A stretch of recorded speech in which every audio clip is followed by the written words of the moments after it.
Hi everyone, I'm Amy from Neurotic Mom Bakes. Welcome back to my kitchen. I'm going to be showing you some Fruity Pebbles buttercream today. It's a thing, I promise. I've been experimenting with lots of different flavors of buttercream, and I am also making some Fruity Pebbles cake layers, and so this goes perfect with that. It's really easy. You start with my basic vanilla buttercream. So I have 1.5 cups of unsalted butter that is room temperature. That's 3 sticks of butter in the US. 1.5 cups. Then I have 4 ounces of cream cheese. I add cream cheese to all my buttercreams. It gives a better flavor and it gives a better texture and consistency for piping.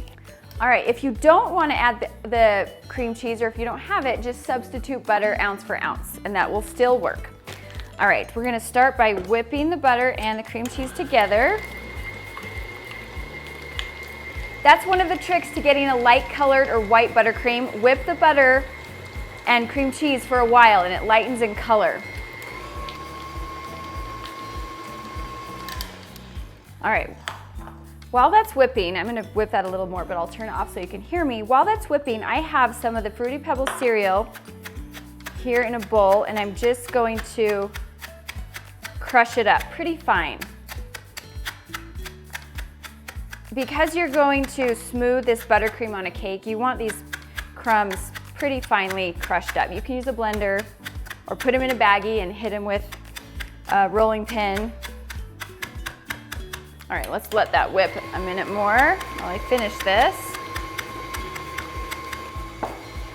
Okay, that's pretty good. I forgot to tell you, I put about 2 cups of the cereal in here, uncrushed, and then I crushed it up, but the amounts don't have to be exact. It just depends on how much cereal you want in your buttercream. All right, next we're going to add, I have 2 pounds or 8 cups of powdered sugar. I'm gonna gradually add this.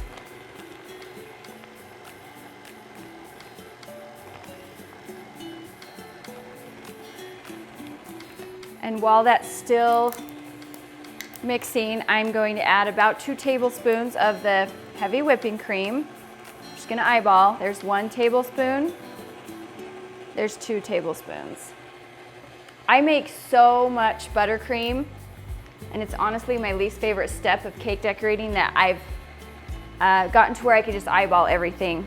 Because if I had to measure everything out and sift and do all that, it would just be too much work. I'm actually gonna add 1 more tablespoon, that's 3. I'm also gonna add my vanilla at this time.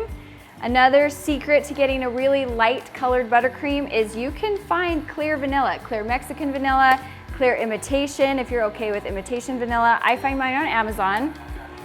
I'm gonna add a teaspoon to about 3 teaspoons of the vanilla flavor. Believe it or not, I add salt to all my buttercream. It will enhance whatever flavors you have in there. Sounds crazy, but it's true. At this point, if you've seen my other buttercream videos, I'm gonna do my consistency check.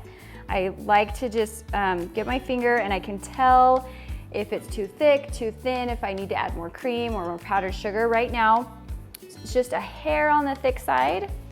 So I'm gonna add maybe 1 more tablespoon of the heavy whipping cream.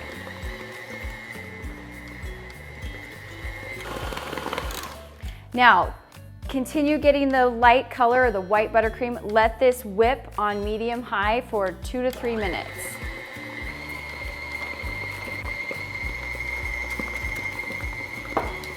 All right, now we're ready to add our cereal. Again, you can just add as much or as little as you want. Do this on low.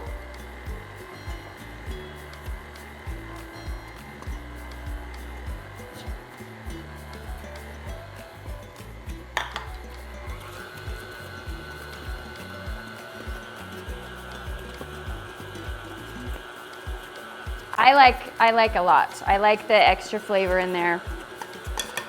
So I'm gonna add all of it. I'm gonna give it a little taste test and texture test.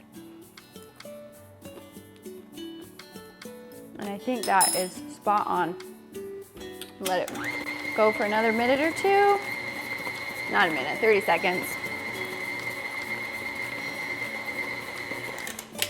Awesome. There you go. And then real quick, let me show you how I get it in a piping bag, because I get asked this question a lot as well. So I'll get a piping bag, and I'm gonna cut the bottom out. If you're using a tip, put the piping tip in at this point. If you're not, if you're just using it to go around the cake, just leave the hole there. Then I will fold this bag over my hand like this. And I'll get a spoon and just put a spoonful in and then push it down.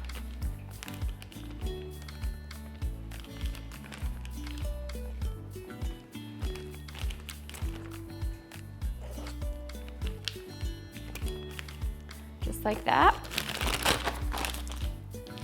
Okay, so there's your piping bag ready to go. And if you need to store buttercream, it does last in the fridge for up to a week or in the freezer for up to a month. I will just scoop this out, put it in some Tupperware, cover it with a layer of plastic, and then put the lid on, and you can store that in your fridge or freezer. Okay, so there you have it. There's my Fruity Pebbles buttercream, and it goes great with my Fruity Pebbles cake layers. So make sure to check out that video. And then if you want to see more content like this, make sure to subscribe to my channel. Bye.